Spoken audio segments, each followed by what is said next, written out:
Welcome. I'm your host, Dustin, and here we are discussing a new film that came out last week, or the week before. I think it was last week, was the release date of this. We're going to be talking about Late Night with the Devil. I keep wanting to say Last Night with the Devil, which I think is also, they probably could have used that as well. But this is a film that I saw over the weekend because I wasn't able to go see it. And this last. Um, I didn't really look up anything for this film. I went into it pretty much completely blind, other than I think the first couple stills that were shown about this when it was talked about early on. It was a still of like the weird face that was creeping a lot of people out. And knowing that this was also a Shutter film, or was going to be going to Shutter, because it's an IFC film, and I'm pretty sure IFC has like kind of like a with Shutter, because they have a lot of the films over there.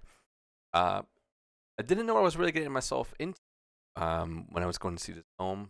I knew that it was based at 70s, so it had kind of that grit feeling to it. The film was going to be stylized like it was back then. I'm not sure if they used the same type of cameras back then. I was trying to look it up online, could not find any answers. But yeah, this was definitely a film that pretty much took me by surprise, and we will be getting into that in a little bit. But first, let's go ahead and go over the synopsis and what this movie is essentially about.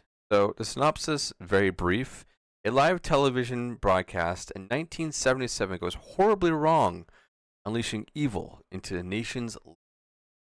And I've seen a lot of people kind of compare this to Ghost Watch. The UK for TV movie that scared a ton of people back then, which is definitely a film that I think everybody should go watch. If you enjoyed this, go watch Ghost Watch.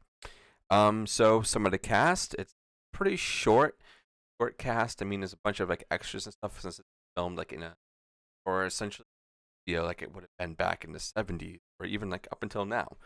So we have David Dastmalchian, who's been in everything lately. He's been, outside of the comic book world that he's still doing his comic with. I'm pretty sure that's pretty badass. I saw a couple issues first came out was the horror comic. I totally forget what it's called because it's been a while since I've read any of it. But he was in The Last Voyage. He was in another movie I watched. Dune, I'm pretty sure. So he plays Jack Delroy, who is a host of this series or television show. And then we have Lauren Gordon, who plays June Ross Mitchell, who's a pretty big role later on in the film. We have Ian Bliss, who plays Carmichael Haig, plays a skeptic and a guy who I'm magician, I'm pretty sure. And then we have I'm gonna butcher this one. Oof. Basail Bazazi, who plays Christu, who is a he's essentially a psychic from um senses, spirits, stuff like that in the world. And then we have Ingrid Torelli, plays Lily, who's the girl in this film, who very very important. We have Reese Osteri, who plays Gus McConnell, who's also kind of a big person in this film. He's definitely a big fixture because he's the co-host of this film, like comedic effects and stuff like that. Georgina Haig, who plays Madeline Piper, and that's pretty much it. Madeline is very very important to the story because it's Jack Delroy's not wife but girlfriend. They were together for a long time. And let's see, what do we got? It was also directed by Cameron Caines and Carnes and Colin Carnes, their brothers, and they also wrote the film. IMDb, they rate it a 7.5 out of 10 with over 5,000 reviews. So that's pretty good for a newer film that just came out over the week. Rotten Tomatoes. Let's see if they have anything different to say about the synopsis. They do. They have a little bit of a longer one, but we'll go ahead and do this one. Johnny Carson rival Jack Delroy hosts a syndicate talk show, Night Owls, that has long been a trusted companion to insomniacs around the country. However, ratings for the show have plummeted since the tragic death of Jack's beloved wife. Oh, was married? Oh, now I'm confused because in the movie, regardless, blah blah blah. Despite to turn his fortunes around, on October 31st, 1977, Jack plans a Halloween special like no other. Unaware he is about to unleash evil living rooms of hell, as that's kind of what happens. So let's see. Okay, it was released March 22nd of this year, 2024. It has grossed so far in the U.S. 2.8 million. Runtime is an hour and 33 minutes, and distributed by IFC Films. And nothing really else to kind of, I think, pick from Rotten Tomatoes other than the scores, which the tomato meter, with 148 reviews, sitting at 97%. The critics are loving it. An audience score with 250 plus ratings is. That's pretty damn good, man. So what do I want to talk about with this film? I guess we can do, quick spoiler-free section. All thoughts. For those of you who were wondering if you don't watch this, one, I will say that if you like, because this is kind of in the realm of found footage, sort of, because it's essentially a lost episode with a bunch of extra they put behind the scenes things that were happening when they were cutting to commercials, stuff like that. So you saw a lot of the backstage banter and how it is beyond like a live show. I imagine, but it seems beyond like a live show like that, when you would run into the back and address makeup back on, you would discuss what the next segment is, make sure you're lined up. So there's a lot of that going on in the background. Also, a lot of other little subtle things that people are saying, like one part. This isn't really a spoiler. This is one part that keeps consistently happening. Is that the main camera guy who's in control of everything? He's Roger, make sure that all the cameras are good. Camera crews are all set. It's essentially like the elite stagehand, I would say. He keeps getting a word from one of the cameramen that there's something on the screen, but like, well, we don't see anything down here on this screen. Blah blah blah. There's something. Everybody's like, well, I see it in the camera, but he's like, whatever. We're just gonna keep going. So that kind of happens throughout the night, multiple times. There is a reveal later on, which I will discuss in spoilers for anybody who wants to comment that. And going back to obviously non-spoilers, is the atmosphere of this film. I think they nailed it. They nailed it. With someone like me growing up with I used to live with my nana, my grandmother. I love watching old shows from like the 60s, 70s, and this really feels like it would have been fitting right in with those late night shows. Like they talk about Johnny Carson a lot in here, cause big head on late night TV talk shows back then. So that's this competitor. So I do have to give them props for making this very authentic, like it was back then. It was something that was just discovered, and now we're being able to see this. When you get to the end, where some special effects are necessary, it still feels like it's part of that time. And we will get into that. What else can I say? The acting is amazing all around. I want to say that every like individual person, obviously different persona. Got the guy who's a skeptic who's trying to prove wrong by giving them money. If they can prove that they are in fact what they're saying they are, and then you have Christu, who is the guy who's able to heal things around, and what he puts on at first, you're like, nah, this guy's a fake. This guy's a fake, and then things happen, and you're like, oh, crap. Wow, that's pretty fucking scary. And then we have obviously the main co-host who's Smolchin. He's amazing in everything. I have to say, he has such charisma on screen. And when he did like the Fangoria Chainsaw Awards, when he was those, probably still doing. And he's playing like the other character on those. He's great. The way he can deliver lines, and really act out is amazing.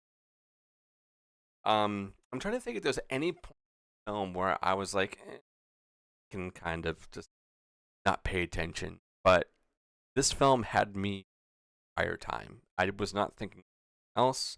I was so glued to this to be like, what's gonna happen next? It was amazing. So yeah, I guess I'm gonna end my final thoughts right here because I want to go into some spoilers. But this is definitely a film. Have the chance to go see in the theater with an audience like I did. Please go see it. It's definitely experience, especially towards the later half of the film. There's a lot of like setup and build up that's happening, obviously in the first half, and the other film, but this one it's special with what it's doing and what it's saying. It's amazing. So please go ahead and go watch this. But for anybody who's not gonna be listening to the spoilers, I'll go ahead and give you my rating right now. I'm gonna end up giving this thing like a 9.5 out of 10 because how much fun I had watching this and how much I'm still thinking about it and coming home and it kind of still haunting me in a way.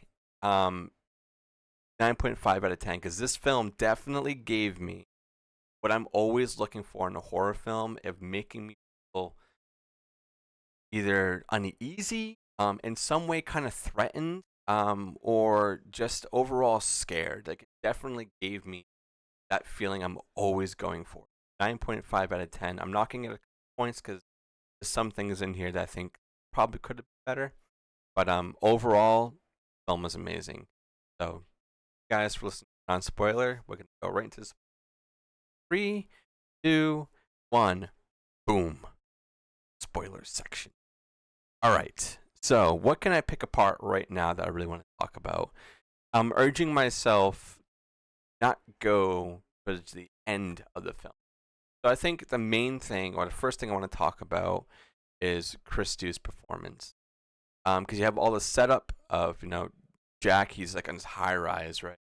Signs with the UB network.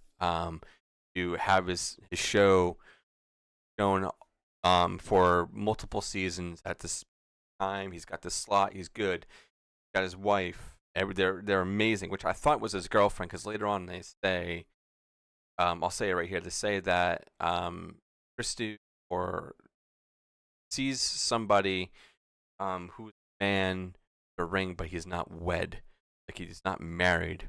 So when that happened, I was like, but that's part of his performance before that. So going back to the high rise of Night Owls, is Jack essentially trying to compete with Johnny Carson? There's a time after he's like on this high, he's going through his ratings like going good, and then they start plummeting a little bit, and that's the main focus of this film. But why they do this Halloween special? Get ratings up. Get people want to watch Night Owls. They want to watch Jack, and so he gets this ensemble of people to come on the show, and we also get introduced to satanic cults. We have some footage of that happening, and then we find out that there was a cult who decided to burn down a building with everybody inside, and then one girl who was saved, her name was Lily, was then saved and adopted by June, is somebody who works paranormal shit. Okay, she's a paranormal doctor, I'm gonna say. She helps Lily kind of go in and out of this other person that's inside her, essentially, like this demon that the cult was trying to conjure. So that's pretty much what's happening throughout this film, and then things happen at the end. But I want to go right back to Christou. So the first person that comes on Night Owl's show for the Halloween special is Christou. Jack warms everybody up with him because he can read, talk side essentially, like guessing names. Um, then he's like right, but he's not right at the same time for the first couple.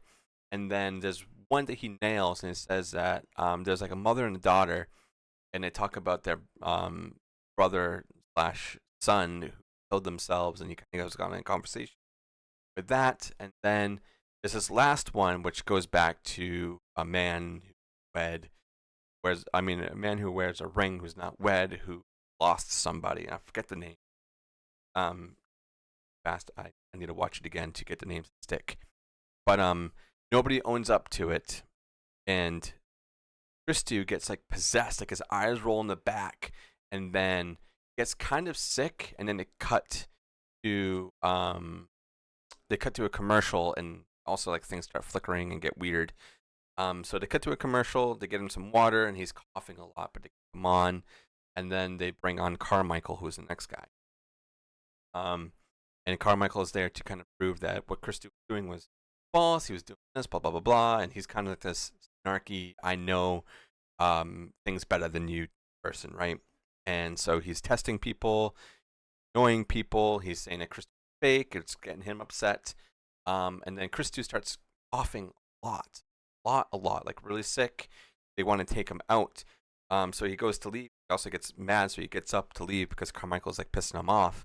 And then he just all of a sudden starts puking out this black liquid. Commercial. What's happening behind the scenes? Carmichael is like, oh well, he was doing this, doing that. That's totally fake. Blah blah blah. They rush him off to the hospital. And then it comes time where Jack introduces. But that's when we get some more of the Bolt talking about what they were trying to summon and burning in the building. Lily comes on. She's a creepy kid, like a kid would be. You know, hey Jack, nice to see you again. And Jack's like, I don't think I've ever met. And then we start to find out that with the other being inside her essentially knows of Jack. So how she was saying, oh, over the last week or so, like she was having these dreams and saying how she's so excited to meet Jack and blah blah, and or how that she knows Jack and talks about trees, all these other things. There's also another thing that they talk about that Jack goes to is like a society for men that are well off and have a lot of money, blah blah blah. Like there's always some kind of weird thing happening with rich people in the world, right? So she thinks that's part of that, but also June warns Jack we should not do this because Lily been very unstable, hard to kind of get her back around. But Jack's like distinct ratings, right? And also his manager who's on stage with him too, well in the background is saying, "Oh, she's getting cold feet," blah blah blah. But they go on with it, and then Carmichael is picking at them and everything, and then they get to this point that's really off where Jack says they should let this inner being out of Lily, let kind of do essentially aeons or summoning, as you will, on live TV. Ratings up, and also he's like, don't you want people to know? This is like the whole point of why you do this. And then so they go and do that, and getting gets possessed. She's like floating. Things are breaking, and there's electricity and all this crap. And then also Carmichael's like, well, that's all fake. Blah blah blah. And also they have guy in the background who Gus. So they have him as a puppet essentially because he's back there with the band. He was talking to Jack. He's also kind of a skeptic and very into his beliefs. Well, he's not really a skeptic. He's really into his beliefs. So he's like telling Jack, we should not do this. You're messing with things you don't know, blah, blah, blah. So really warning him, saying not be doing this. So there's been a lot of times where people are telling Jack, just don't do this or do it. There's a lot more encouragement of doing it for the ratings, but you have this one guy or even two essentially So what do? They let Carmichael do the same thing. Gus hypnotized. Hypnotizes pretty much everybody in. Then there's a point where they find out that he's afraid of worms. So then he starts like worms out of him, and he rips open his belly, worms, and there's a giant worm that comes out of his eye, which I think is cool. Really, really awesome practical effects. And then Carmichael wakes him up. None of it happened. And this is the part where shit really hits. Jack goes, let's play back the clips because Carmichael does not believe that what June and Liz were doing was real and that they hypnotized everybody. So he says, I will believe that they were doing that really if it comes back on the screen like it does theirs because they watch it and it's no worms, nothing. That's like so then they play back the clip and it's exactly what had happened when we saw it earlier. Then Carmichael's like, has to be low. No. But Jack sees something on the flicker. And there's something in the background. So he's saying, okay, roll it back. Roll it back. Okay, go frame by frame. Frame by frame. So there's a lot of tension and to figure out what is going on. Frame by frame. I'm getting chills just thinking about it right now. Frame by frame. Bam. It's his dead wife who had cancer. I forgot earlier. His wife had cancer. So Jack was gone for a while. I think about a year or so. And then he came back to do the special to kind of recover. I think about a year. And so everything that was said earlier from Christu, Jack's like, I knew it. I knew it was me. So she was there, like essentially holding him, then goes into Lily, and she like starts like floating, and then her like starts getting like electrocuted. Essentially, becomes like all static. Everybody's freaking out. And at the same time, all this is happening before then. Most of the crew was like, "I'm out of here. I don't want to be here. This is creepy." Blah blah blah. So Lily, she like legit gets like possessed, whatever, and then her head splits. Right, her head splits, and starts killing people. She burns, um, uh, Gus, I'm pretty sure. Then Carmichael, she does something to Carmichael, but I forget what it is.